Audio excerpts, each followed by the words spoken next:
నమస్కారం city news కి స్వాగతం। పుణ్యం కోసం పుణ్యక్షేత్రాలకు బయలుదేరిన యాత్రికులకు చేదు అనుభవం ఎదురైంది।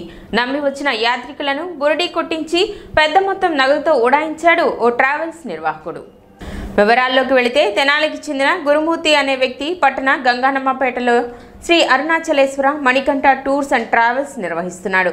మే నెలలో జరిగిన సరస్వతి పుష్కరాలు చార్ధామ్ అమర్నాథ్ యాత్రకు రాష్ట్ర వ్యాప్తంగా 260 మంది యాత్రికులను విజయవాడ నుండి ఢిల్లీ వరకు రైలులో అక్కడి నుండి బస్సుల ద్వారా కొంత దూరం తీసుకువెళ్లి మార్గమధ్యంలో వదిలి వెళ్లిపోయినట్లు ఫోన్ కూడా స్విచ్ ఆఫ్ చేసుకున్నాడని బాధితులు తెలిపారు। ట్రైన్ మరియు బస్ టికెట్ల అడ్వాన్స్ పేరుతో అధిక మొత్తంలో తమ వద్ద నుండి నగదు వసూలు చేసినట్లు బాధితులు పేర్కొన్నారు। యాత్ర నుండి తిరిగి వచ్చిన తాము పోలీసులకు ఫిర్యాదు చేసేందుకు తెనాలికి వచ్చినట్లు చెప్పారు। అయితే పోలీసులు ఇది తమ పరిధిలోకి రాదని, ఎక్కడి నుండి అయితే నగదు చెల్లింపులు చేశారో ఆ ప్రాంతంలోనే ఫిర్యాదు చేయాలని సూచించినట్లు బాధితులు తెలిపారు। ట్రావెల్స్ నిర్వాహకుని చేతిలో మోసపోయిన తమకు న్యాయం చేయాలని వారు విజ్ఞప్తి చేశారు। నా పేరు దుర్గా ప్రసాద్, మేము చీరాల నుంచి వచ్చున్నాము, అలాగే వివిధ ఊర్ల నుంచి వచ్చున్నాము। తెనాలికి సంబంధించిన గురుమూర్తి అనే వ్యక్తి Sri Arunachaleswara Manikanta tour and travels అని చెప్పి ఒక పాంప్లెట్ రిలీజ్ చేసి, ఈ పాంప్లెట్ ద్వారాగా రాష్ట్రంలో ఉన్న వివిధ ఊర్లలోకి వాట్సాప్ ద్వారా పంపించి ఒక్కొక్క పర్సన్ దగ్గర నుంచి 28,000 రూపాయల సరస్వతి నది పుష్కరాలు టూర్ ఆర్గనైజ్ చేస్తున్నాను, లాభం లేదు నష్టం లేదు, ఎంతోమందికి సేవ చేయాలి అనే ఆలోచనతో ఈ యొక్క కార్యక్రమం చేస్తున్నానని చెప్పి మా దగ్గర డబ్బులన్నీ కూడా కలెక్ట్ చేసి ఇక్కడి నుంచి మాకు ఢిల్లీ దాకా ట్రైన్ టికెట్స్ పంపించున్నారు। ఆ ట్రైన్ టికెట్స్ వదుకోండి, మేము వారికి డబ్బులు కూడా అడ్వాన్స్ రూపంలో పంపించిన అకౌంట్ ట్రాన్స్ఫర్స్ ఉన్నాయి। వివిధ రకాలుగా క్యాష్ రూపేనా అకౌంట్ ట్రాన్స్ఫర్ రూపేనా మా దగ్గర డబ్బులు కలెక్ట్ చేసి మాకు కేవలం ఇక్కడ విజయవాడ టు ఢిల్లీ వరకు మాత్రమే ట్రైన్ టికెట్స్ పంపించున్నారు। ఢిల్లీలో ఒక బస్సు పెట్టి అక్కడి నుంచి హరిద్వార్ దాకా తీసుకొని వెళ్ళి హరిద్వార్లో ఒక రూమ్ ఇచ్చి ఆ తెల్లారితే 19వ తారీఖు ఎర్లీ మార్నింగు మనం ఇక్కడి నుంచి చార్ధామ్ యాత్రకు బయలుదేరుతున్నామని ఒక గ్రూప్లో ఒక వాయిస్ అనేది ఒకటి ట్రై చేసి ఆ రోజు నుంచి 19వ తారీఖు నుంచి ఇప్పటి వరకు కూడా ఆ మనిషి కనబడలేదు। దాదాపు 270 మంది దగ్గర 28,000 రూపాయలు చొప్పున డబ్బులు కలెక్ట్ చేసి ఉన్నారు। ఆ డబ్బులతో పాటు చార్ధామ్ యాత్రలో ముఖ్యంగా అయినది మనకి హెలికాప్టర్ ఒకటి కేదార్నాథ్ కావాలి అంటే ఒక్కొక్కరి దగ్గర కొంతమంది దగ్గర 15,000 రూపాయలు చెప్పిన డబ్బులు కూడా తీసుకొని ఉన్నారు। వేటికి కూడా సమాధానం లేకుండా, ఏనికి కూడా మాకు ఒక రెస్పాన్సిబిలిటీ లేకుండా ఆ రోజు ఫోన్ స్విచ్ ఆఫ్ చేసిన వ్యక్తి ఈ రోజు దాకా కూడా స్విచ్ ఆఫ్ ఆన్ చేయలేదు। దీనికి సంబంధించి మేము రాష్ట్రంలో ఉన్న వివిధ ఊర్ల నుంచి ఆయనతో గురుమూర్తితో మోసపోయి ఉన్న వ్యక్తులందరం కూడా ఈరోజు మన తెనాలి 1 టౌన్ పోలీస్ స్టేషన్కి రావడం జరిగింది। ఆ 1 టౌన్ పోలీస్ స్టేషన్కి వచ్చిన పరిధిలో సీఏ గారు ఇది నా స్టేషన్ పరిధిలో కాదు, మీరు 2 టౌన్లో కంప్లైంట్ చేయండి, అక్కడ మీకు సరైన క్లారిటీ వస్తుంది। అలాగే వివిధ ఊర్ల నుంచి వచ్చారని మీరు ఏదైతే చెప్తున్నారో మీ ఒక ఊరు పోలీస్ స్టేషన్కి వెళ్ళి మీరు ఎక్కడైతే నుంచి డబ్బులు ట్రాన్సాక్షన్ చేస్తున్నారు అక్కడి నుంచి మీరు కంప్లైంట్ రేజ్ చేసినట్టయితే మీ కేసు సాల్వ్ అవుతుందని చెప్పి సార్ సలహా ఇచ్చున్నారు। ఆ సలహా మేరకు మేము కూడా ఇప్పుడు రాజమండ్రి, ఏలూరు, గుంటూరు, భీమవరము, విజయవాడ, చీరాల, ఒంగోలు, తెనాలి అలా వివిధ ఊర్ల నుంచి చాలా వరకు నాకు గుర్తున్నంతలో చెప్తున్నానండి, రాష్ట్రంలో దాదాపు 20 నుంచి 30 పట్టణాల నుంచి ఈ యాత్ర కోసం 260 మంది నుంచి 270 మంది దాకా దాదాపు ₹1 కోటి డబ్బులతో ఉటాయించిన గురుమూర్తి గారు ఎక్కడున్నారో మాకు తెలియడం లేదు।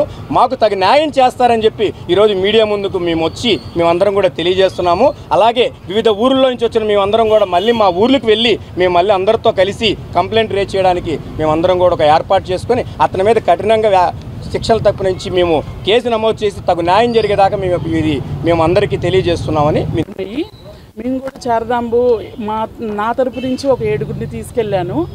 అలాగే మొత్తం 200 పైన మంది అందరం వెళ్ళాము। అందరం గురుమూర్తి వల్ల ఇబ్బంది పడిన వాళ్ళమే, ఒకరోజు తిన్నది ఉంది, తినకుంది, డబ్బులు ఖర్చు చేస్తుంది, ఎక్స్ట్రా పే చేస్తుంది, అట్లాగా మనిషికి చొప్పున ఒక 29 నుంచి 30,000 దాకా కట్టి ఉన్నామండి। మొత్తం 200 పైన మందే మేము కట్టి ఉన్నాము। వివిధ ఊర్ల నుంచి ఉన్నాము, అంటే విజయవాడ, బెంగళూరు, 260 మంది దాకా ఉన్నామండి। కాకపోతే చార్ధాంబ దాకా మేము వెళ్ళింది కొంచెం తక్కువ మంది, పాపం డబ్బులు లేని వాళ్ళు చాలామంది మా వల్ల కాదులేండి చేతిలో పెట్టుకోవడం అని చెప్పి చాలామంది తిరిగి వెళ్ళిపోయారు హరిద్వార్ నుంచి మనిషి అనేది కనిపించలేదండి, హరిద్వార్ నుంచి కనిపించలేదు। అందరం కూడా ఒకటి పుష్కరాలు జరుగుతున్నాయి, బద్రీనాథ్ పక్కన, అలాగే కేదార్నాథ్ దర్శనం అన్నీ కలవాలనే ఉద్దేశంతో చార్ధామ్ యాత్రను ఏర్పాటు చేసుకున్నాం. చాలా వ్యయ ప్రయాసాలు కూడా నేనైతే ఆయన ఏర్పాటు చేసుకున్నటువంటి కార్యక్రమాల్లో భాగంగా వెనక్కి తిరిగి రావడం జరిగిందండి. పుష్కర స్నానం ఒకటే చేసి ఎంతో ఆశపడి వెళ్ళింది కేదార్నాథ్, కానీ మిగతా దర్శనం ఏం లేకుండా నేను వెనక్కి వచ్చాను. ఆర్థికంగానూ మానసికంగా ఆరోగ్యపరంగా కూడా చాలా ఇబ్బందులు పడ్డాం. ఇలాంటి ఇబ్బందులు మరి వేరే ఎవరికి కూడా కలగకూడదని మీడియాకి తెలియజేస్తూ మా అందరికీ కూడా తగిన న్యాయం చేస్తారని మనస్ఫూర్తిగా కోరుకుంటున్నాను. కేదార్నాథ్ కింద నుంచి పై వరకు అది మామూలు గవర్నమెంట్ రేట్ 8,000 అయితే మీకు 15,000 అండి. 6,500 అయితే 15,000 తీసుకున్నానండి. ఈ ఫ్లైట్ టికెట్ దొరకపోయిన పక్షంలో ₹1000 కట్ చేసి 14,000 మీకు వేస్తానని చెప్పాడండి. ఆ 14,000 కూడా మొత్తం ఉటాయించేసి మొత్తం జంప్ అయిపోయాడండి.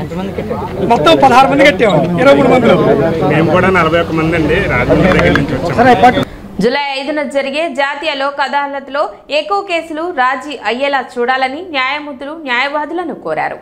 బ్యాంకులు, చిట్ ఫండ్ కంపెనీలు, ఇతర ఫైనాన్స్ కంపెనీలు, మున్సిపల్ కేసులు ఎక్కువ పరిష్కరించుటకు మంగళవారం న్యాయవాదులతో మండల లీగల్ సర్వీస్ కమిటీ చైర్మన్ మరియు 11వ అదనపు జిల్లా న్యాయమూర్తి డి శ్రీనివాసులు అధ్యక్షతన సమావేశం నిర్వహించారు. రాజీ అయ్యే అవకాశం ఉన్న కేసులన్నీ రాజీ అయ్యేలా చొరవ చూపాలని అన్నారు. సమావేశంలో న్యాయమూర్తులు M Sridhar, Pavan Kumar, Vivek Vardhan, Rajasekhar, bar association secretary Haridas Gowrishankar, senior, junior న్యాయవాదులు, బ్యాంక్ అధికారులు, చిట్ ఫండ్ కంపెనీ సిబ్బంది, municipal standing council, bank panel న్యాయవాదులు పాల్గొన్నారు.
ఇండియా బుక్ ఆఫ్ రికార్డ్స్ లో కాటూరి ఆర్ట్ గ్యాలరీ పేరు నమోదు కావటం గర్వకారణమని సబ్ కలెక్టర్ సంజనా సింహ అన్నారు.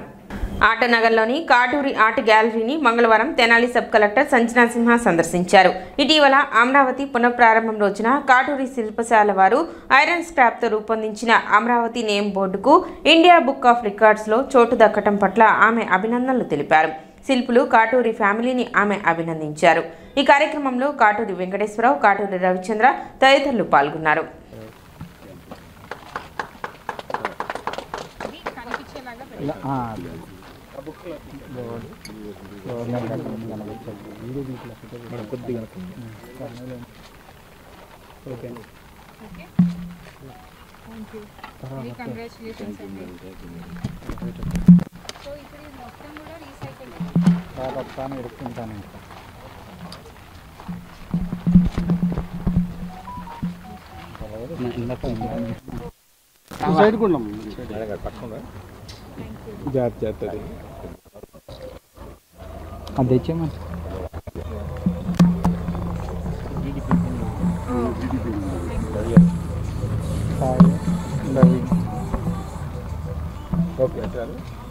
కాటూరి ఆర్ట్ గ్యాలరీకి నన్ను ఆహ్వానించితే ఇక్కడికి రావడం జరిగింది. సో మనం అందరం చూడొచ్చు మా వెనకాల మొన్న మనకి May 2న honourable prime minister of India రావడం జరిగింది అమరావతి పునఃప్రారంభోత్సవానికి. సో అప్పుడు ఇది అక్కడ డిస్ప్లే చేసామన్నమాట. డిస్ప్లే చేసిన తర్వాత వీళ్ళకి ఒక రికార్డ్ వచ్చింది అని చెప్తున్నారు. సో ముందరగా వీళ్ళందరికీ కూడా congratulations for that wonderful feet. And అది మన డిస్టిక్లో అవ్వడం మనందరికీ కూడా చాలా మంచి ఆపర్చునిటీ అని చెప్పచ్చు. ఎందుకంటే స్కల్ప్టింగ్ అనేది ఇండియన్ కల్చర్లో ఒక చాలా పెద్ద పార్ట్గా మనకి ఉంది. సో మనం ఎంతో టెంపుల్స్ గురించి మాట్లాడుకున్నా, ఎన్నో మార్వెల్స్ గురించి మాట్లాడుకున్నా, మనం ఎప్పుడు స్కల్ప్చర్స్ గురించి మాట్లాడుకుంటాము. ఇక్కడికి వచ్చి చూసినప్పుడు కూడా వీళ్ళు వేరియస్ ఐటమ్స్తో చేస్తున్నారు. ఫైబర్తో కానీ, స్క్రాప్తో కానీ, బ్రాంజ్తో కానీ, ఇప్పుడు 3D ప్రింటింగ్ ద్వారా కూడా చేస్తున్నారని చెప్పారు. సో ఇంత మంచి ఆర్ట్ గ్యాలరీని తెనాలిలో మనం చూడడం చాలా నాకు నచ్చుతోంది. సో ఆటోనగర్కి వస్తున్నప్పుడల్లా ఎన్నో విగ్రహాలు చూస్తూ ఉంటాను. ఈరోజు ఇలా ఒక ఆర్ట్ గ్యాలరీకి వచ్చి చూడడం చాలా బాగుంది. ఇన్ఫ్యాక్ట్ ఇలాంటి మనకి ఆర్ట్ పీసెస్ సిటీలో, టౌన్లో, వేరియస్ పార్ట్స్లో ఉన్నప్పుడు అవి మన టౌన్ని కాస్త ఇంకా ఎక్కువ బ్యూటిఫికేషన్ చేస్తూ ఉంటాయి అన్నమాట. సో దాని చుట్టూ ఒక మంచి అట్మాస్ఫియర్ తయారవుతుంది. సో ఎంతోమంది స్కెచింగ్ అంటే చాలా ఇష్టపడతారు. వాళ్ళందరూ కూడా ఇలాంటి ఆపర్చునిటీస్, కెరియర్ పాత్స్ని ఎత్తుక్కోవచ్చు. సో అదొక డిస్టింక్ట్ ఫీల్ లాగా ఉంటుంది. ఇటీవల అమరావతి పునఃప్రారంభోత్సవం అమరావతిలో జరిగిన సంగతి అందరికీ విదితమే. ఆ రోజున ప్రారంభోత్సవానికి మోడీ రానున్నారని తెలిసిన వెంటనే మా కాటూరి ఆర్ట్ గ్యాలరీ తరఫున ఏదైనా గొప్ప కళాఖండం తయారు చేసి అక్కడ ప్రదర్శిస్తే మనకు మంచి గుర్తింపు వచ్చుద్దన్న ఆలోచనతో ఏం చేద్దామని ఆలోచించిన తర్వాత ఆ రోజున ప్రారంభోత్సవం కాబట్టి ఆ ప్రారంభోత్సవ పలకాన్నే భారీ స్థాయిలో మాకు వేస్ట్ మెటీరియల్ మంచి గుర్తింపు తీసుకొచ్చిన మెటీరియల్ కాబట్టి వేస్ట్ మెటీరియల్తో తయారు చేద్దామని ఆలోచనతో 1 టన్నున్నర ఐరన్ స్క్రాప్ను ఉపయోగించి అమరావతి అక్షరాలతో కూడిన ఒక భారీ పెడెస్టల్, దాని మీద ప్రారంభకులు నరేంద్ర మోడీ గారిని, మరి నగర నిర్మాత మన ముఖ్యమంత్రి చంద్రబాబు నాయుడు గారిని అక్షరాలని నట్లతో వచ్చేటట్లుగా, అలాగే ఒక భారీ పెడెస్టల్ని తెలుగు అక్షరాలు అమరావతి అనే అక్షరాలని రూపొందించి అక్కడ ప్రదర్శించాం. మరి ఇంత ప్రచారం వచ్చింది కాబట్టి ఈ పెడెస్టల్ని ఏదైనా వరల్డ్ రికార్డు పంపుదామని Guinness book of record, Indian book of record, American book of record, Telugu book of రికార్డుకి పంపాం. గిన్నిస్ వాళ్ళేమో పరిశీలనలో ఉందన్నారు. తర్వాత American book of record, Indian book of record, Telugu book of record, దీనికి మేము రికార్డు ఇస్తున్నట్లుగా వాళ్ళు ఇంటిమేషన్ చేశారు. అయితే ఒక ఇండియన్ బుక్ ఆఫ్ రికార్డు వాళ్ళు సర్టిఫికెట్ని మమ్మల్తోని ఇండియన్ బుక్ ఆఫ్ రికార్డ్ బుక్ని మాకు కొరియర్ ద్వారా పంపడం జరిగింది. మరి వీటిని ఈ రోజున మన తెనాలి సబ్ కలెక్టర్ గారు సంజనా సిన్హా గారి చేతుల మీదుగా మరి తీసుకుందామని భావించాం. వారు అడిగిన వెంటనే వారు ఎమ్మటే ఈరోజే వస్తామని అంగీకరించినందుకు వారికి మా సంస్థ, మా సిబ్బంది తరఫున పేరున ధన్యవాదాలు తెలియపరుచుకుంటున్నాం. ఈ రోజున వారు మా గ్యాలరీకి వచ్చి మరి ఈ రికార్డుని, ఇండియన్ బుక్ ఆఫ్ రికార్డుని వారి చేతుల మీద మాకు అందించినందుకు ధన్యవాదాలు తెలియపరుచుకుంటూ, జూలై 5వ తేదీన ప్రతి పాఠశాలలో తల్లికి వందనం ఉత్సవాలు నిర్వహిస్తున్నామని ఎంఈఓ మేకల లక్ష్మీనారాయణ తెలిపారు. ప్రభుత్వం చిన్నారుల చదువు నిమిత్తం మౌలిక అవసరాల కోసం తల్లుల ఖాతాలో నగదు జమ చేసిన సందర్భంగా ప్రతి పాఠశాలలో జూలై 5న పాఠశాలలో ఉత్సవాలు నిర్వహిస్తున్నామని ఎంఈఓ తెలిపారు. విద్యార్థులకు అవసరమైన పాఠ్య పుస్తకాలు, దుస్తులు, షూస్ అందరికీ అందేలా ఏర్పాట్లు పూర్తి చేశామని, ప్రైవేట్ పాఠశాలలు తప్పనిసరిగా పేదలకు 25% సీట్లను ఇచ్చేలా చర్యలు తీసుకుంటున్నామని ఎంఈఓ తెలిపారు. తల్లికి వందనం కూడా మరి జూలై 5వ తారీఖున మరి మెగా పేరెంట్స్ డే అనేది జరపడం అనేది జరుగుతుంది. ప్రతి పాఠశాలలో కూడా మెగా పేరెంట్స్ డే జరపాలి. మరి ప్రభుత్వ పాఠశాలలో, ప్రైవేట్ పాఠశాలలో, ఎయిడెడ్ పాఠశాలలు, అన్ని పాఠశాలలో కూడా మరి తల్లికి వందనం అనేది మరి ప్రతి పాఠశాలలో కూడా జూలై 5వ తారీఖున మరి ఉత్సవపూర్వకంగా మరి జరపాలి. ఒక పండగ వాతావరణంలో జరపాలని కోరుతున్నాము.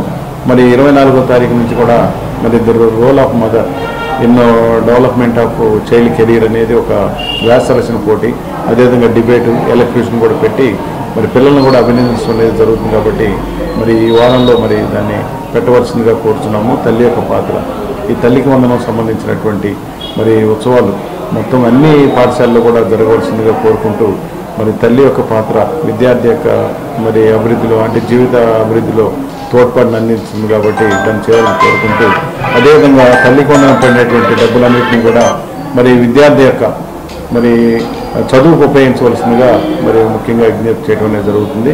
మరి కొన్ని చోట్ల బ్యాంకులో డబ్బులు పడినప్పుడు ఆ పడినటువంటి డబ్బుల్ని మరి ఈఎంఐలు కట్టలేదని చెప్పేసి కట్ చేసుకోవడం జరుగుతుంది. కాబట్టి ఆ విధంగా చేయకూడదు. ఎవరైనా బ్యాంకర్స్ ఎవరైనా అయితే ఆ విధంగా చేయకుండా పడినటువంటి ఆ డబ్బులు 13,000 రూపాయలని మరి పిల్లల యొక్క తల్లిదండ్రులకు అందజేయవలసిందిగా కోరుతున్నాను. సిటీ న్యూస్ ఇంతటితో సమాప్తం. నమస్కారం.